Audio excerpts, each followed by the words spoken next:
ಪ್ರಥಮವಾಗಿ ವಂದಿಸುತ್ತಾ ಇದೀಗಲೇ ಕಳೆದ 3-4 ದಿವಸದಿಂದ ಇಡೀ ರಾಜ್ಯ ದೇಶ ಇನ್ಸ್ಟಾಗ್ರಾಮ್ ಅಲ್ಲಿ ಇರಬಹುದು, ಫೇಸ್ಬುಕ್, ವಾಟ್ಸಪ್ ಎಲ್ಲದರಲ್ಲೂ ಕಾಣಿಸುವಂತದ್ದು ಒಂದೇ ಕುಮಾರಿ ಸೌಜನ್ಯ.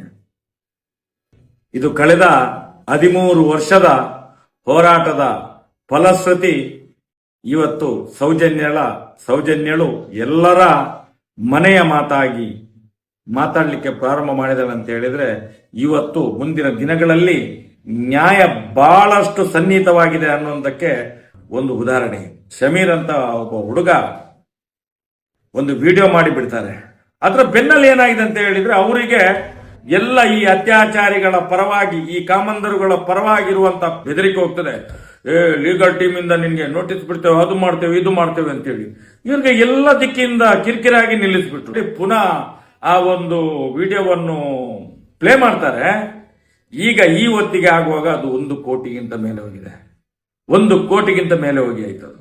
ನಾನು ಹೇಳುವಂಥದ್ದು, ಇವತ್ತು ಜನರಿಗೆ ಆ ಧರ್ಮಸ್ಥಳ ಗ್ರಾಮದಲ್ಲಿ ಆದಂತ ಅತ್ಯಾಚಾರ, ಕೊಲೆ, ಸುಲಿಗೆ, ವಂಚನೆ, ದಗ, ದರೋಡೆ ಎಲ್ಲಾ ರೀತಿಯ ಅಕ್ರಮಗಳನ್ನು ಬಯಲಿಗೆ ಎಳೆದಂತ ಒಂದು ಆ ವಿಡಿಯೋ ಇವತ್ತು ಇಡೀ ವಿಶ್ವಕ್ಕೆ ಮಾದರಿಯಾಗಿದೆ. ಮುಂದಿನ ದಿನಗಳಲ್ಲಿ ಆ ವಿಡಿಯೋವನ್ನು ಯಾರು ನಿಲ್ಲಿಸಲಿಕ್ಕೆ ಪ್ರಯತ್ನ ಪಡ್ತಾನೋ, ಒಂದು ಎಳ್ಳಿನಷ್ಟು ಇವರಿಗೆ ತೊಂದರೆ ಆದ್ರೆ ಮುಂದಿನ ದಿನದಲ್ಲಿ ಇದಕ್ಕೆ ನಾವು ಏನಾದ್ರೂ ಉತ್ತರ ಕೊಡ್ಲಿಕ್ಕೆ ಪ್ರಾರಂಭ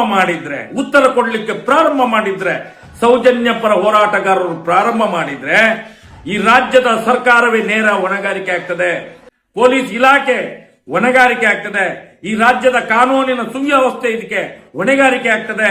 ಯಾಕಂತ ಹೇಳಿದ್ರೆ 13 ವರ್ಷದಿಂದ ಮಾಡಿದಂತ ಹೋರಾಟಕ್ಕೆ ಒಂದು ಸತ್ಯದ ವಿಷಯವನ್ನು ಜನಗಳಿಗೆ ಮುಟ್ಟಿಸುವಂತ ಕೆಲಸ ಮಾಡಿದ್ರೆ ನಿಮ್ಗೆ ನೋವಾಗ್ತದೆ. ನಿಮ್ಗೆ ಹಸಿ 17 ವರ್ಷದ ಹೆಣ್ಣು ಮಗಳನ್ನು ಅತ್ಯಾಚಾರ ಮಾಡಿ ಕೊಲೆ ಮಾಡಿ ತಿಂದು ತೇಗುವಾಗ ನಿಮ್ಗೆ ನೋವಾಗ್ಲಿಲ್ಲ? ನಿಮ್ಗೆ ಪಾಪಿಗಳಿಗೆ ಅಮ್ಮ ಮೌನ ಮುಂದಿನ ದಿನಗಳಲ್ಲಿ ಕ್ರಾಂತಿ ಆಗ್ತದೆ. ಎಚ್ಚರ ಇರಲಿ. ಸತ್ಯ ಹೇಳಿದ್ರೆ ಕೇಸು, ಕೋರ್ಟು. ಮುಂದಿನ ದಿನಗಳಲ್ಲಿ ಯಾರ್ಯಾರು ಅತ್ಯಾಚಾರ ಮಾಡ್ತಾರ ರಸ್ತೆಯಲ್ಲಿ ಬಂದು ಖಂಡಿತ ಹೇಳ್ತಾರೆ ನಾವೇ ಮಾಡಿದ್ದು ಅಂತೇಳಿ. ನೋಡ್ಬೇಕಾದ್ರೆ ಎಚ್ಚರಿಕೆಯ ಕರೆಗಂಟೆ ಇದು. ಈ ಸಮೀರ್ MD ಒಂದು ವಿಡಿಯೋ ಎಚ್ಚರಿಕೆಯ ಕರೆಗಂಟೆ.